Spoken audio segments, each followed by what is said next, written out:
Наша сённяшняя гераіня Ганна у мірны час у Беларусі працавала менеджеркай на фірме па вытворчасці мэблі. Пасля яна зрабілася актывісткай беларускай рэвалюцыі.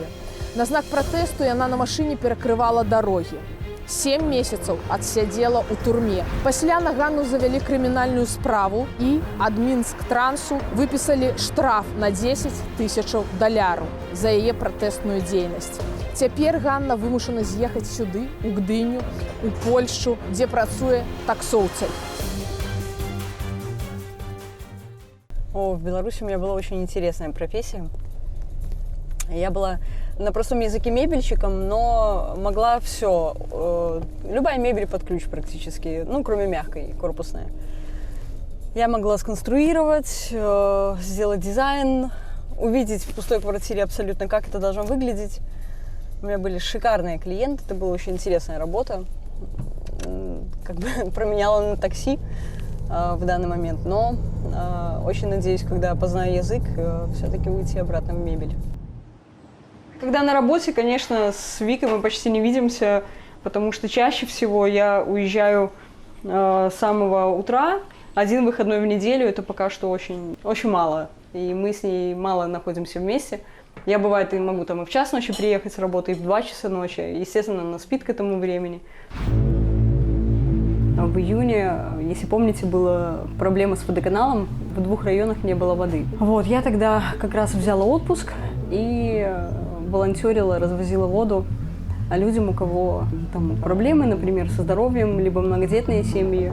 И вот это вот первый момент, когда мы столкнулись с администрацией, было удивительно и непонятно, как так. Что делаете вы тогда? Почему вы не хотите обеспечивать сами и не даете работать обычным людям?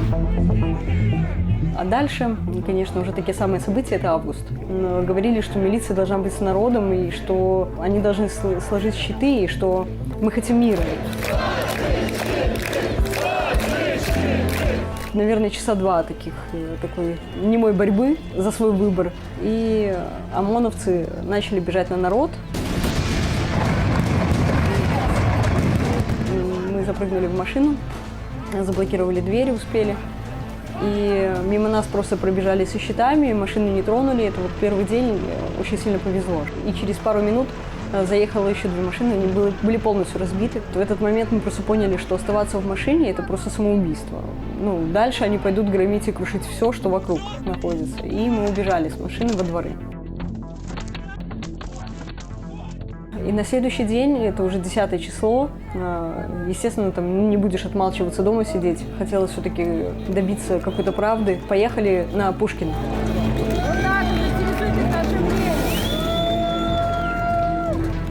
Тоже были заблокированы все дороги, там люди с фонариками просто стояли, светили, показывали, что там, мы без оружия, и опять же, никаких там действий со стороны никаких не было.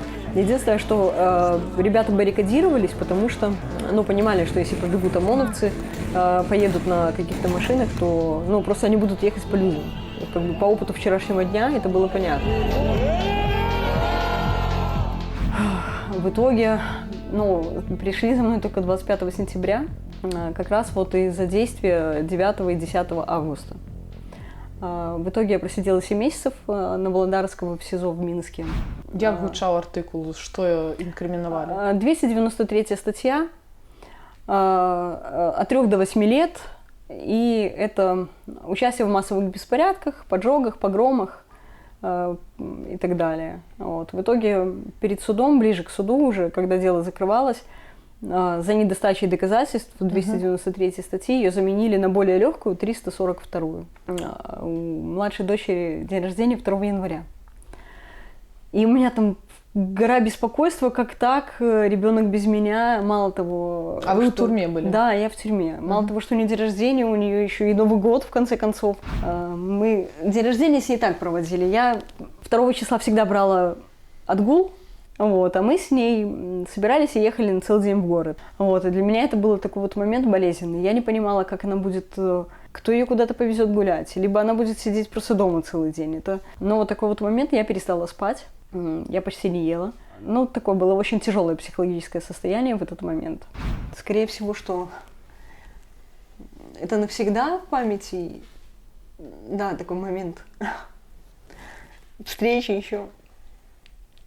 Да, когда она встретила меня, она даже не знала, что я дома в этот момент. Это был такой... Она плакала, я плакала. Ну, это счастье, насамрэч. В итоге, да. Але шчасце, которое абсолютно неабгрунтавана забраны час. І ад гэтага Да, в счастья. том-то все и дело, что ты пропускаешь столько времени, она пропустила столько школы. Ну, и я ее не видела, не знала, что с ней происходит, нет информации. И тяжело было. А про то, как прошел день рождения, я узнала в марте. И это было шикарное письмо просто. Давайте выключим музыку. Собрался весь район Розочки. Да, весь. Вау. В парке поставили палатку, вызвали трубача, вызвали фокусника, сделали ей шикарнейший день рождения. Мама пишет, говорит, пришлось вызывать машину, потому что мы не смогли все подарки домой унести. То есть каждый, кто приходил, хоть что-нибудь ей нес, хоть какой-то подарок. И, говорит, целая коробка огромная получилась подарков. Да, в том И числе торт это... был, да? Да. Торт огромный, там 12 цифр, и ей подарили фотосессию. Все 11 лет она была со мной на день рождения, мы там с ней гуляли, и вот в один, вот этот 12 лет, когда мне исполнилось, это ее не было рядом. Это было прям очень грустно. Ты маму вельмі чакала? А як радовалася, калі мама пришла? Ой, да я была очень рада, типа, потому что 7 месяцев для меня были очень долгие, я не понимала, почему, как мне сказали в командировке, это было так долго, что она там делает, как она там работает, почему так долго. Но потому что я, когда была в 52-й школе, мне там все говорили, ну, расспрашивали, почему твоя мама в тюрьме, что она там делает, и я вот не понимала, про какую они тюрьму говорят, если мне сказали, что моя мама в командировку уехала. Да, мне помогали и письма, и вот то, что я ходила одна гуляла, меня это больше утешало, то, что меня вот сейчас никто не трогает. А то, когда я грустная, меня вот кто-то расспрашивает, мне вот прям это очень... А тебе хотелось со своими думками побыть, да, с собой, с успоминами про маму? Хорошо, Вика, дякую, давай мы тогда с мамой далей будем, хорошо? Ты все, ты классно все сказала, все, малайчыночка. Я ведаю, что вы сидели так само у тым ліку з маёй калегай Дар'яй Чульцовой.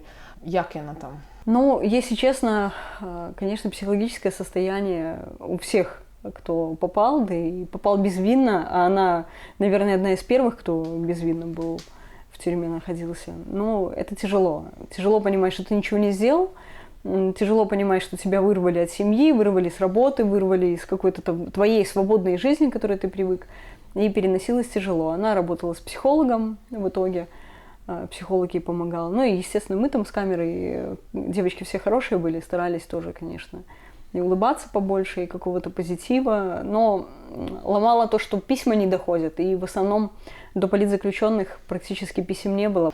Новый год, вот это, наверное, было интересно. Новый год. Нам его запретили отмечать.